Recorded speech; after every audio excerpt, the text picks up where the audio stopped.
Magluto po tayo ng ito pata siya. Ayan siya yung nabili ko sa Ichiba. Ayan. Nailaga ko na po siya. At gagawin ko sana siyang yung parang lechon. Kaya lang, hindi ko pa alam yung niya, na pagtansya sa init. So, ang gagawin ko, eto to, sukiyaki. Ito pata siya. Ayan siya yung nabili ko sa Ichiba. Ayan. Nailaga ko na po siya. At gagawin ko sana siyang yung parang lechon.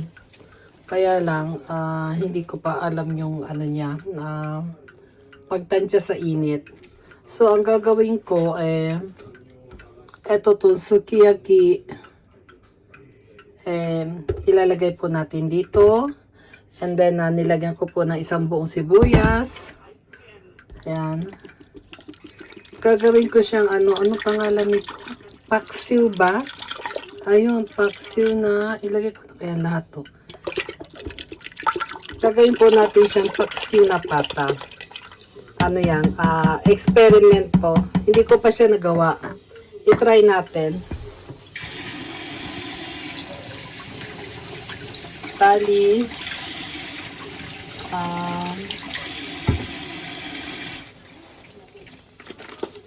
Bali, isang bote ang inilagay ko. Kasi, pinuksan ko na siya. Wala naman akong paggagamitan. Masisira lang siya. So, ganyan. Sandali ha. Ayun, titikman natin. Sandali lagyan natin ng tubig pa. Ang ilalagay kong tubig, yung bang lang siya, yung matatakpan siya.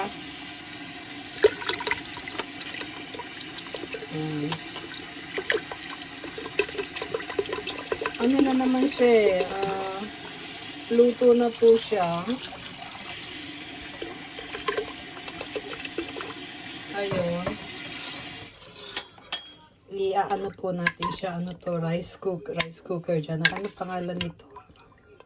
Ano tawag dito? Kaldero na to. Atsuruku nabe. Ngayon, titikman po natin kung ayos ang niya, lasa.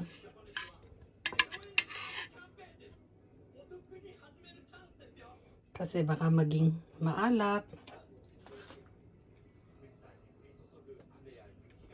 Wah, ang tapang. Wah.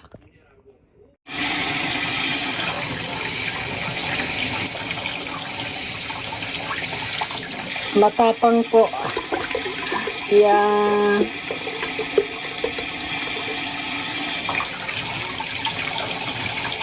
Grabe, nagkamali yata ako. Ano ba yan? Pero,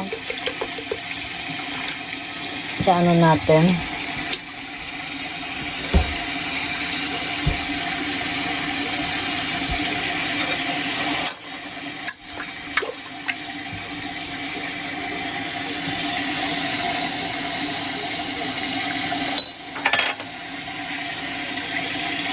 Ayun. Pwede na siya. Kesa kanina na matapang, ngayon, lagyan natin ng laurel. Ayan, ilagay ko ang 2 dahon na roller. Tapos,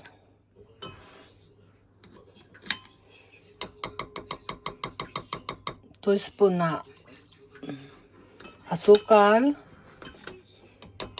Kahit anong asukal lang ilagay nyo.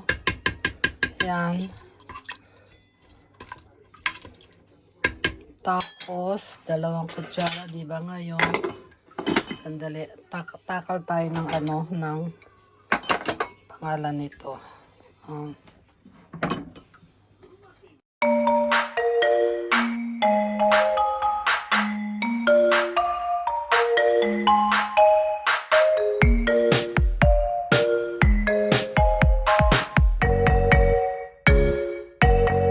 Cooker, and then ayan, Anihin ko muna sa malakas na apoy. And then, 20 minutes.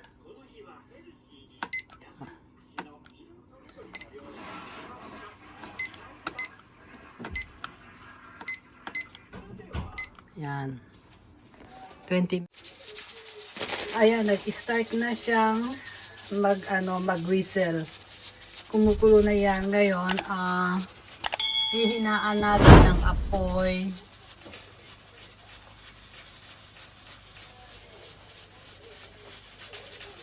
Sa mahina. Yan, ganyan. Pagkatapos, ang natitirang oras is 6 minutes. 6 minutes nating siya. 6 minutes nating pagkukuluan sa ganyan apoy. Tapos nagwi-whistle na siya.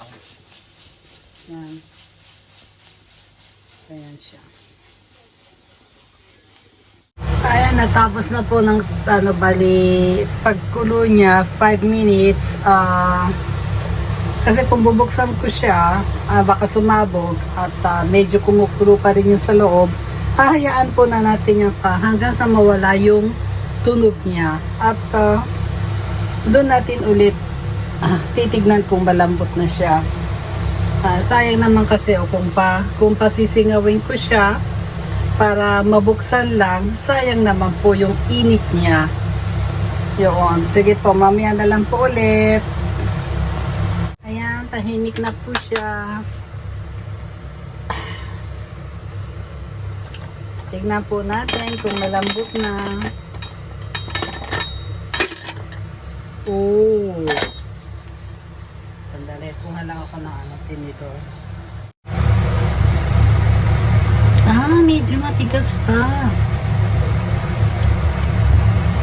Pero tikman natin yung Sandali ha. Matigas pa siya. Tikman natin. Wow!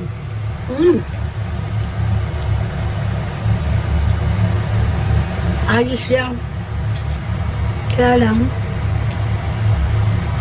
pwede na kaya ito? Parang matigas pa.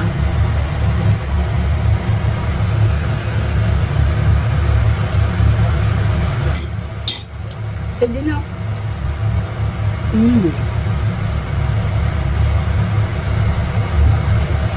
No.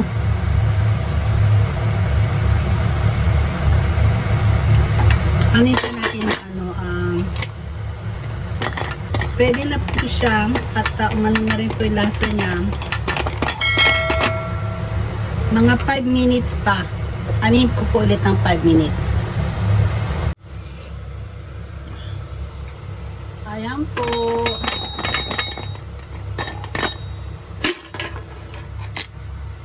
Oh, ayan. Tignan nyo.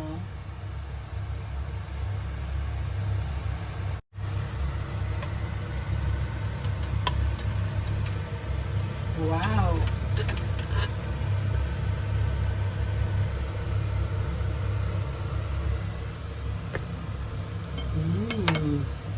Ayan na po. Luto na po siya. Yan, tingnan natin. Oh. Yan, oh.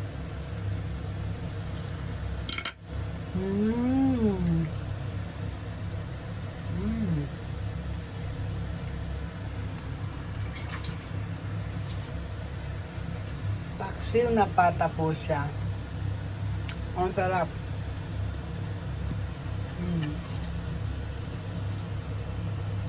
Ang ginawa ko nga pala po dito, mga kapatiran, ang ginamit ko ay itong isang boteng sukiyaki. And then, dinagdagan ko lang po siya ng tubig. Ang pagdagdag ko ng tubig, hindi ko na siya sinukat. Inano ko lang siya, nilevel ko lang hanggang kung saan yung pagkain. And then, nilagyan ko ng 2 laurel, 1 sibuyas.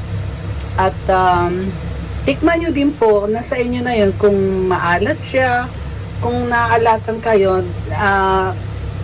dagdagan nyo rin ng tubig ulit. And then, nilagyan ko po siya ng 2 tablespoon na asukal. And, ang suka po 4 tablespoon na suka ang inilagay ko po. At ang oras po niya ay bali, una nilagyan ko po 20 minutes. Pinakuluan ko po siya ng 20 minutes. And then yung remaining na 6 minutes, yung umano na po yung ano niya, yung tumutunog na ba? Hininaan ko yung apoy niya. 6 minutes siya. At nung natapos na, tinikman ko, medyo pwede naman kainin din. Hindi naman siya malambot, hindi naman siya matigas. At ginawa ko, inulit ko ulit ng 10 minutes ulit. 10 minutes, tapos 5 minutes yung kumulo na naman siya. Yung tumutunog yung whistle ba? Ito. Aso na, ito. Ito, yan. Nung tumutunog na siya, ayun, hininaan ko yung apoy. Bali, 20 minutes, 30 minutes, ganon. Masarap po siya. Ngayon, kakain na tayo.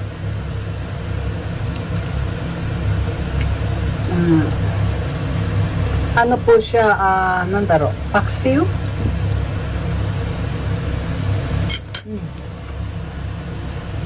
Andali, kuha ako ng kanin. Ayan, kakain akong patayo. Tapos, sabawan natin konti.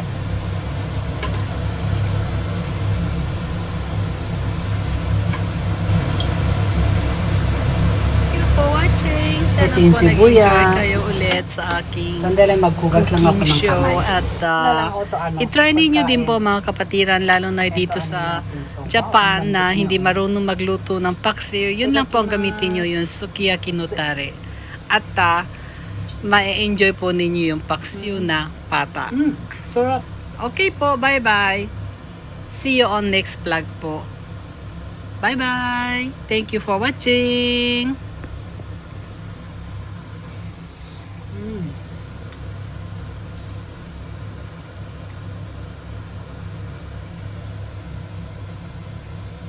Kaya po mga kapatiran, yung mga hindi po marunong magluto ng